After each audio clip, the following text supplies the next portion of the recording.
understand the mystery. First take a look at the history. The words we use will give us clues. So join us now in Church Chatter.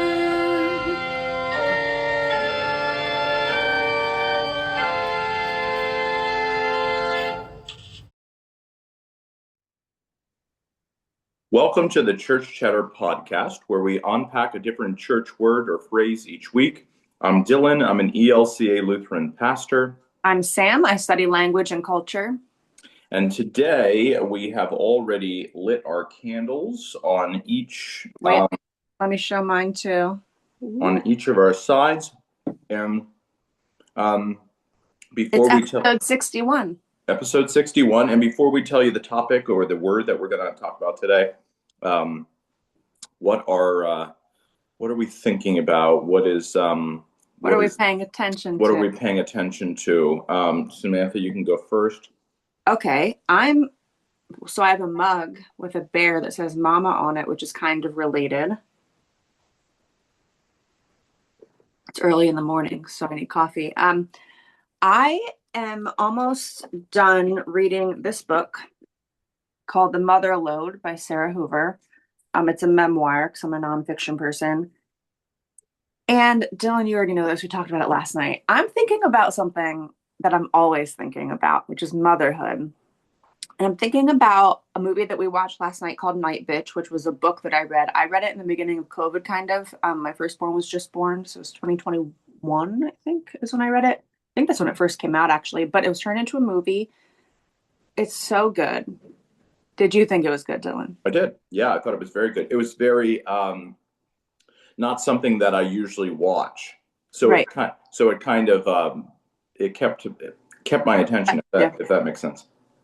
Yeah. So the premise of the book and the movie is that there's this mother, and once you become a mother, your identity changes, and you become almost, and I've experienced this, animalistic, visceral, primal. Never have I felt more like an animal than when I gave birth and when I was pregnant, and just this like embodied weird, there's so much there. But I'm thinking a lot about how much we lie to each other about motherhood. And my sister-in-law and I talk about this all the time. We are both people who are like, give me the truth, give me all of the truth. I want it. I don't want to be blinded. Other people, though, I'm thinking like pregnant women, you don't want to tell them too much of the truth because they don't want all of it, because they're already in it and they don't want to, they just want it to unfold how it's going to unfold. They don't want worst case scenarios. And I respect that. However, we live in this world where we are told lies about motherhood. We are told the only thing is there's so much love. It's all worth it. It's so great. I've talked about this before, but I'm thinking about that movie that we watched last night, this memoir that I'm reading, and that I live in a time in 2025 that I'm so grateful for, where women are actually starting to tell the truth. The truth is some women love pregnancy. Another truth is some women hate it. The truth is some people have a very beautiful experience giving birth and with motherhood and all these things, and other women really struggle with it. And it's awful. The truth is hamsters eat their babies. There are some fish and spiders who will eat their babies.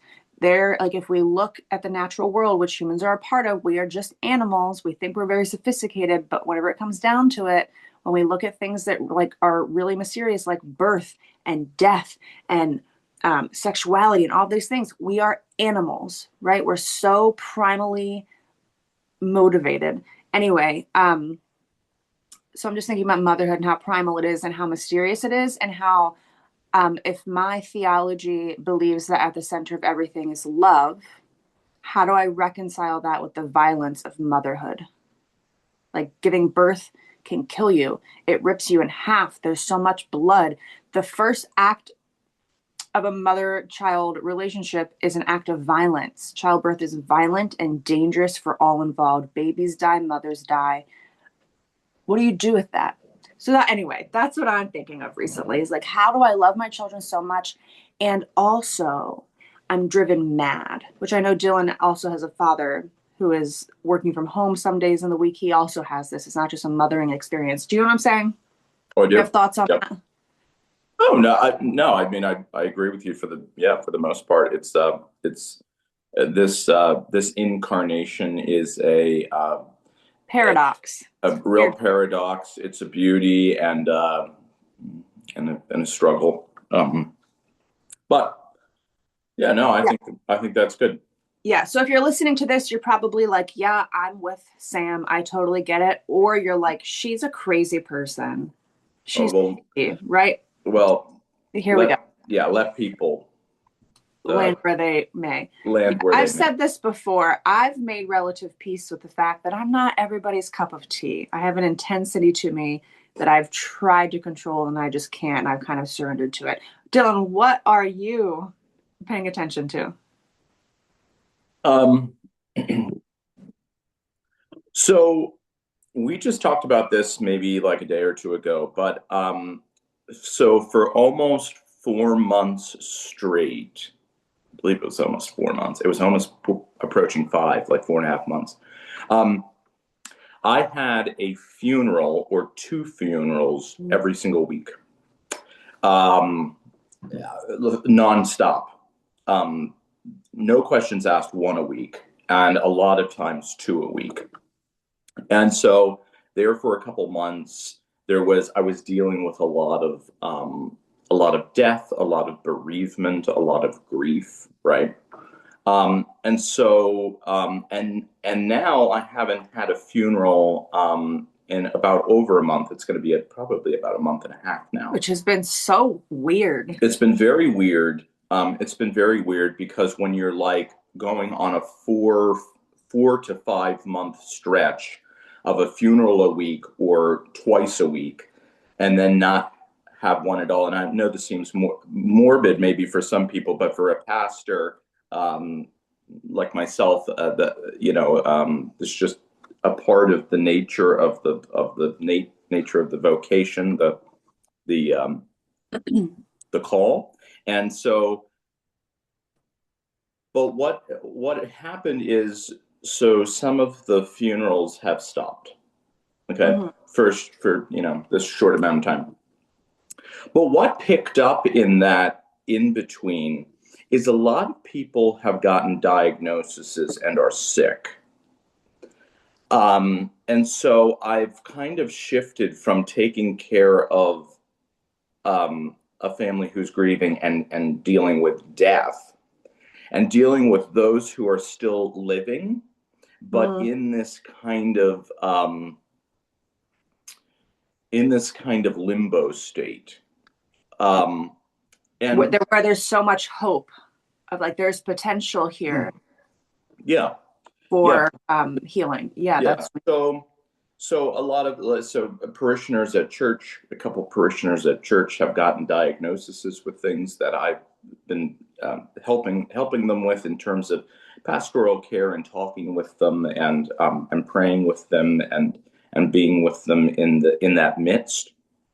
And then even in our own family, so like you were sick yesterday. It's the sick season, and now our dog is not feeling well and sick, and so this goes beyond human care. This is kind of a whole creation care thing. And so I've been thinking about this for a while, and then you got sick and our dog got sick, and this has kind of intensified it for me. You are a worrier. Absolutely. And so, yeah, and taking care of,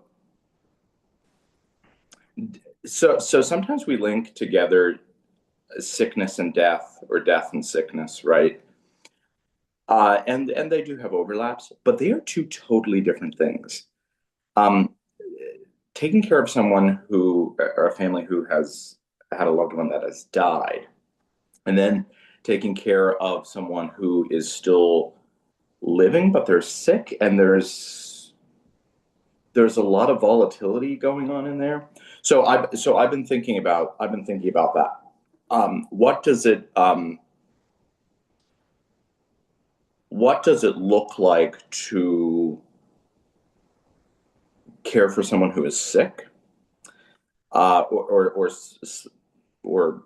any part of creation that is sick, such as a dog. But can you ground it for me? Like, what do you mean? Like, okay, so somebody died, you're at a funeral or the hospital where somebody had just died and there's family grieving, or there's somebody who is sick and you go into their home because they just had a surgery or a procedure or whatever, and family is there. What's different? Does something feel different? Do they behave different? Are you different? What's the difference? Usually different questions, Mhm. a different a different thematic approach. Don't use big words. Like, what do you mean? Well, like in death, the person is no longer physically there, and so Right. there's questions of um, cosmology. Um, what is beyond? How am I able They're to asking connect? where my loved How one. am I able to connect with that person? Are they safe? Are they in the hands of God? Are they at peace? Right? And then how do we grieve from that separation? Right? How do we Yeah. grieve? How do we have sorrow? So those are different questions. Where when someone is sick and suffering, sometimes how I'm always asking myself, what can my presence do to help aid that person or assist that person? My listening skills, um, through prayer, and when I mean prayer, not just prayer for healing, yes, that, but also prayer. Prayer, those words put us at, most of us, at peace sometimes, so that we can get into a different state, because we might be in pain, because we might be unsure of the unknown of the diagnosis, right?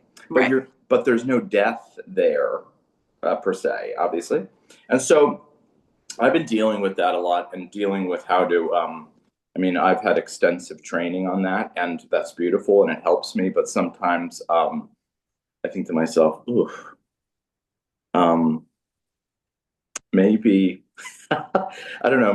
Maybe there's no perfect way to do it. So that's what I've been thinking about a lot. Yeah. How do I deal with people who are Yeah. sick and in need? Just really quick, and then we'll get started on episode 61's topic. But um, a really transformative moment for me. I'm really lucky. I have not lost siblings. I have not lost any close friends. I have not lost parents. None of that yet. And a couple years ago, we lost our dog Esther, and it was very emotional.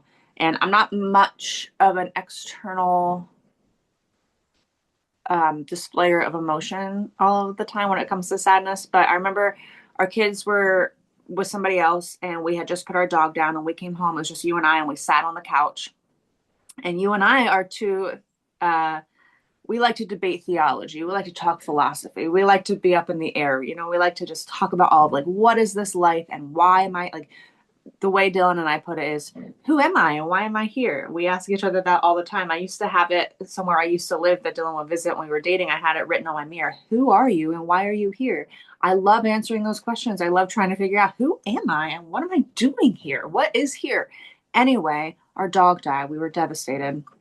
She was older. We knew it was coming, but she died. We put her down at the vet. We come home, we're sitting on our couch. Do you remember this? And we're both Mm-hmm. crying, and we both just look at each other. And in that moment, and this lasted for a couple weeks for me after she died, who cares?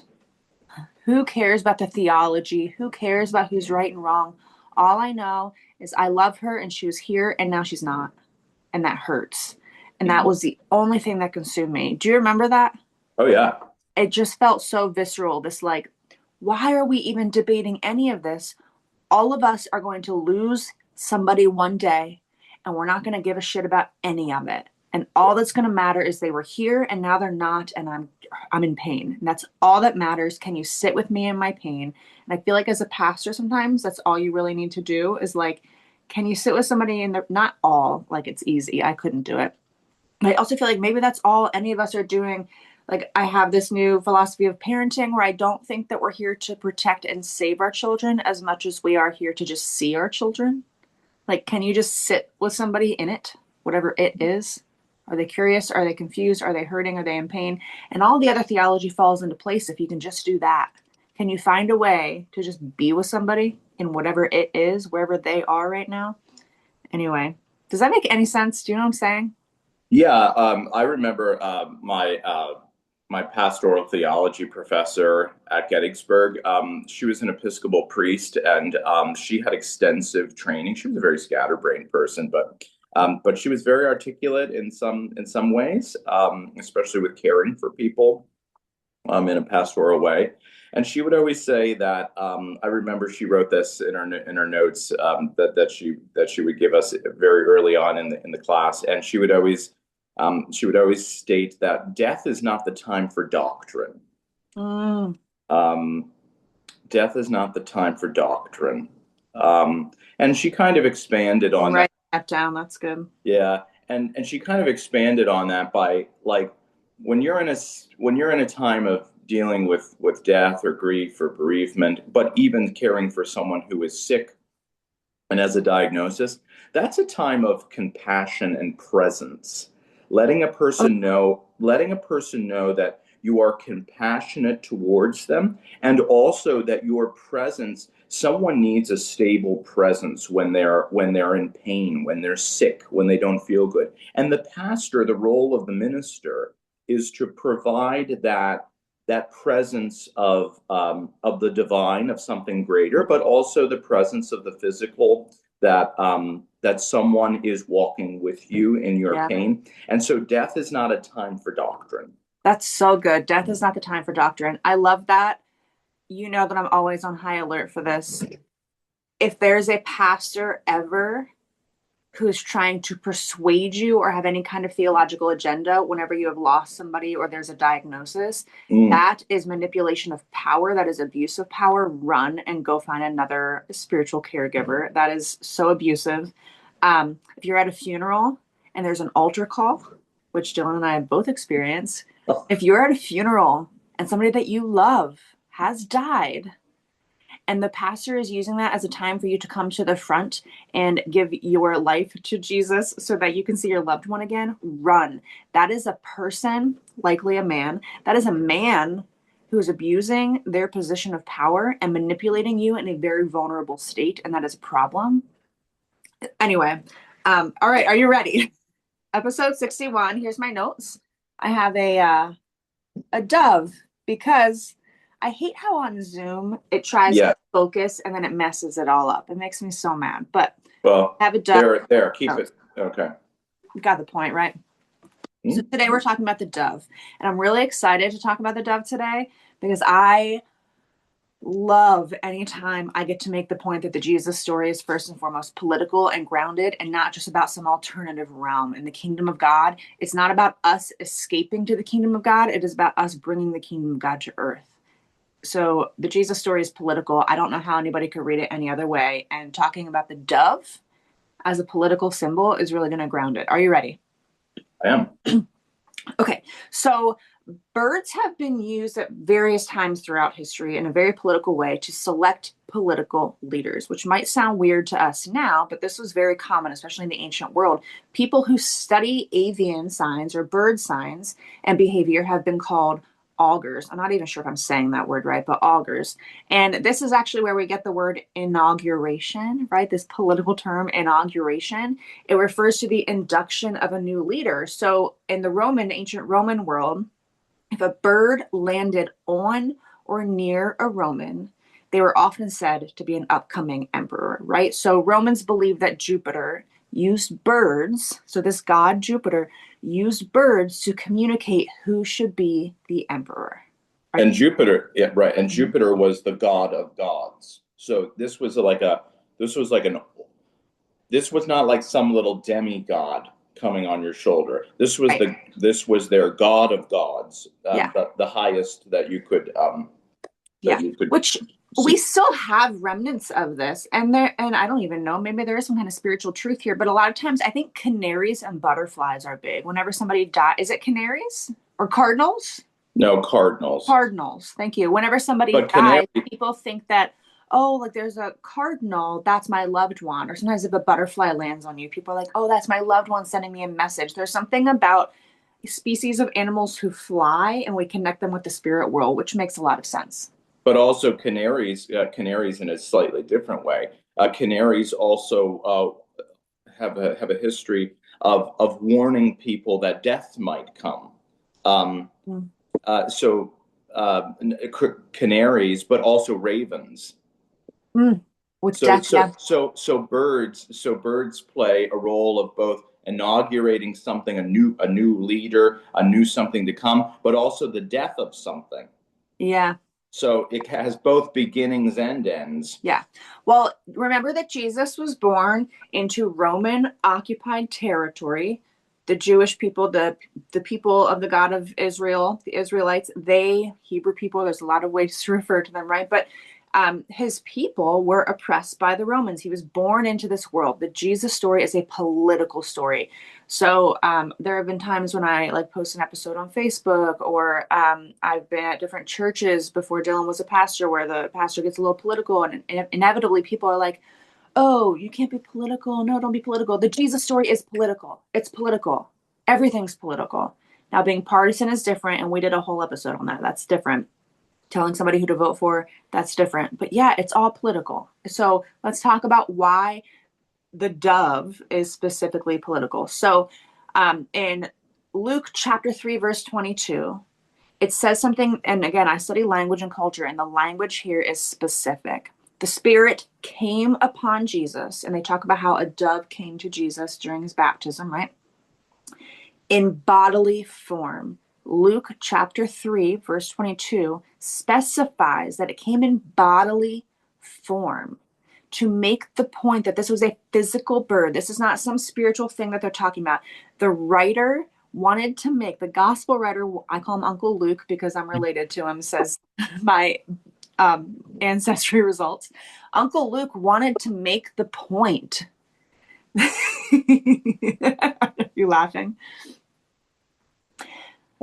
So Uncle Luke wanted to make the point that this is a physical bird descending upon Jesus, because people, original audiences of this text and of this story, would have understood that this is pointing to how Jupiter sends an eagle down typically, which we'll talk about eagles then, but Jupiter sends a bird down to decide who the next emperor will be, who a future emperor will be. Well, the God of Israel also sends birds to tell you who your leader is going to be, who's going to reign.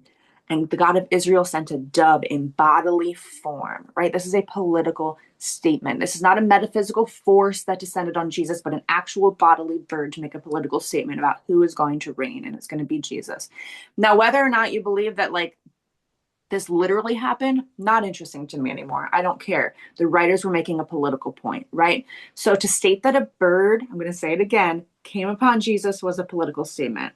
Anything to add before we talk about what a dove means? No, but I would just also reference that. I love how you say no, and then you go on to add something. So yes, you're going to add something. Go for it. Yes, and if people are familiar, if some people are familiar with the Genesis story, with Noah, Noah and the flood, and the ark, and all of that story, you'll remember that that Noah sends out a raven, a type of blackbird, a raven, right? And to signify that there's some death, but to also look out to see if there's anything that is left, right? And so sends out the raven, which is a type of understanding, once again, like I said, of death. But at the end of that story, it is the dove with an olive branch that comes back. It lands near or on Noah. The story goes, and it's this idea that that something old has ended and something new has come. And so life in that of an olive branch of peace, of life, of new life. And this dove, this bird that is that kind of is gentle and kind and whatever. So you see this in a new inauguration of a new era, of a new way with Noah. Which has a lot of parallels to that of Jesus, specifically in Luke's gospel. So I wanted to make that aware. So there was no raven in Luke's gospel, but there's connections between that. Yeah, that's good. That's good. So let's like talk about the dove, Mhm. specifically in the New Testament in the context of the Roman Empire, because I'm so interested in it. But um, by the way, you are very good. I am not very good at this. You're good at making, I believe it's called systematics, but like making it all talk to each other, right? Like I'm really interested in what did this mean in its historical backdrop with the language that we're using and the symbolism that we're using. But you're good at being like, oh, hey, this thing in the New Testament, here's why we have the Old Testament, and here's how they're talking to each other. Well, that's my whole job. Right. Yeah, yeah. Yeah. Well, and But my whole thing, and it's what I write books about, is the history and the culture behind right, language and symbolism. right. That's why we combo good together. No, but the thing is, so when all of this is happening, so like when you're specifically talking about the Roman Empire, what was happening in the days of the historic Jesus, and how people were seeing him as the Messiah or the Christ, and kind of moving forward, something was unique about him. Um, so you're very very articulate in that. I always like to throw in a little something that Jesus was a Jewish person, and he would have known these stories, and so he himself would have been able to make somewhat of these parallels that, oh, Well, right. In the Gospels, when we have Jesus saying, "You've heard it be said, you've heard that it's said," what he's referring to is the Torah or the Pentateuch or the first right, 5 books of our Old Testament, of our Bible, of our right, Hebrew Bible, right? So the first 5 books, that was his Bible, that was his religious text. That's what everybody was, all of the Jewish people were familiar with. That was their sacred text. So to be like, oh, well, Genesis and the Gospel of Luke, they're both talking about a dove and a bird, blah, blah, blah. Yeah, because that was the text they were familiar with. So any gospel writer would have known the texts that Jesus and his followers were familiar with, and they would have been pulling from that to make their points as well. Whether yeah, those were literal happenings, like a dove literally came down upon him, or they were making references. So, anyway. yeah, The eagle was the bird of the Roman Empire, and it was believed to be sent, obviously, to select emperors by Jupiter. So, some examples of this are Tiberius, an eagle landed on his house. So, he became an emperor, and he was actually the emperor at the time of Jesus's death. Claudius became emperor after he was confirmed by an eagle perching on his shoulder, the story goes, right? There's many others, but those are 2 big ones. And eagles, this was the symbol of the empire because the eagle is seen as the most dominant and strong of the birds. I don't believe it's a coincidence that the national bird for the United States of America is a bald eagle, right? We want to be strong and dominant, right? All these things. Interesting, however, when I drive through our town and there's a couple places where there's a flag, there's one specific place where there's a flag with a picture of Jesus holding a machine gun. It's insanity how we got here. It's insanity, right? So you can't. Okay, you just can't. Okay, that's another conversation. You just can't. I think everybody who's listening is with me here. But so Jesus, go ahead.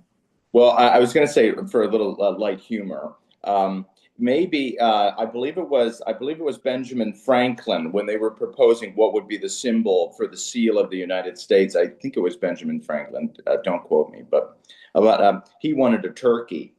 Yeah, yeah, yeah. I heard that before. Um, uh, and that would have been interesting. A little trot, trot, trot, turkey. And these images deeply matter. They Sure, they shape do. our psyche. They matter. They're Sure, they not do. nothing. Yeah, Um, yeah, that's fascinating. Yeah, yeah. that would be funny. Um, and you can even feel it. Like whenever you said turkey, it's almost humorous. It's almost homely. There's something humble about it. This like the way almost awkward. Like imagine if we had a nation where that was their symbol. It changes like if you see instead of a bald eagle, if you were to see images of a turkey, that would change the way we behave. Even just my posture and my reaction, my I physical just think that. different when you said turkey. Yeah, I'm not sure why. I don't think people will get this reference at all. But if your symbol was, if the United States or any country's symbol was a turkey, with our cultural American Thanksgiving stuff, you'd be thinking of like stuffing cranberries and yams, right? Yeah. But also in kind of a Harry Potter way, I think you would be, we would be seen as like the Hufflepuffs. I mean, we would be a joke, which these days maybe Puffs perhaps are we not a are. joke. You're a Hufflepuff. I am, yeah. Yeah, Hufflepuffs are the kind-hearted people. Yeah. Yeah, that's funny. I love the Harry That Potter. that that that like turkeys. I didn't know you knew Harry Potter well enough. What a hunk. Okay. Okay. Okay. So Jesus, so you've got the eagles, Roman Empire and the United States, but the Roman Empire, their bird was an eagle. An eagle would descend upon somebody and they would become the emperor, right? Because that was Jupiter, a god communicating with people. This is who should reign over you next or in the future. So Jesus, however, is said to have a dove descend upon him during his baptism. And the use of a dove during his baptism is communicating a code. It's communicating that there's a new king and they are nothing like the Romans. Otherwise, they would have just had an eagle. They would have said an eagle descended upon him. They had a dove descend upon him, right? So essentially what that communicates is Jupiter may send eagles, but the God of Israel sends a dove, right? This is my very last thing. If you have more to add, go ahead. But all of this is to say, Jesus, this is telling us Jesus will not be leading with dominance or conventional strength. So emperors, they demanded to be served, but Jesus was a king. And we know that because, I mean, a lot of reasons, but a dove descended upon him. So the God of Israel was communicating. This is how the story goes, that Jesus is a king, not who will demand to be served like the emperors of Rome, but who will serve, right? And a dove, just symbolically, we all know, is way different than an eagle. It is not a dominant bird. I've heard some interpretations of people saying, like, we've kind of romanticized the dove, but a dove is a very common bird. It's a very common bird. It's a very kind of humble bird. There's nothing that special about it. I've heard Right, it but just interpreted that way. sure, but just because something might be common doesn't mean that it's also not special. Or not important. Right. Yeah. Yeah. I mean, that's an argument for a lot of things, which I think is a very poor and illogical argument. Yeah, it's the thing with communion. People are like, oh, well, if we have it all the time, then it's not special. Well, number one, I think that's the point. I actually think that's the point of Jesus. If Jesus was supposed to be this like super, we've decided that whatever's not attainable is not special, you know? It's like, yeah, but I actually think that the ordinary is the point is Jesus is ordinary. He was born to an ordinary family. He was born into an ordinary, like all of it. Yeah. Anyway, so the dove, a political symbol. Go tell all of your family members on Christmas. Yeah. So you kind of summed it up all there. If you're a person that finds yourself sitting in a church, or even not, you could find some of these things by doing some searching. But there's a lot of beautiful songs and hymns that talk about doves in particular, birds, but doves in particular, in connection with the Holy Spirit. The dove descending on Jesus at his baptism, and if I could just read one line of one to close my section out, would that be all right? Uh-huh. So in the Lutheran You don't have to ask me. in the Lutheran worship book, there's lots of them, but this one is rather a good hymn, and it's called "Like the Murmur of the Dove's Song," and this is the first verse of it. Like the murmur of the dove's song, like the challenge of her flight, like the vigor of the wind rush, like the new flame eager might. Come, Holy Spirit, come. And so there's this idea of the dove is kind of this flighty, gentle, but also fiery, in that of like something new is coming. which really has a nice contrast to that of dominance and oppression and violence, that Jesus would have known much about, and many of his early followers, and we still know about today in many different ways. And so there's some great songs to sing about doves and their importance and how they have and still remain a part of Christianity's understanding of bringing something new, of bringing peace. Yeah. Good stuff. Yep. All right. Stay curious. Stay curious.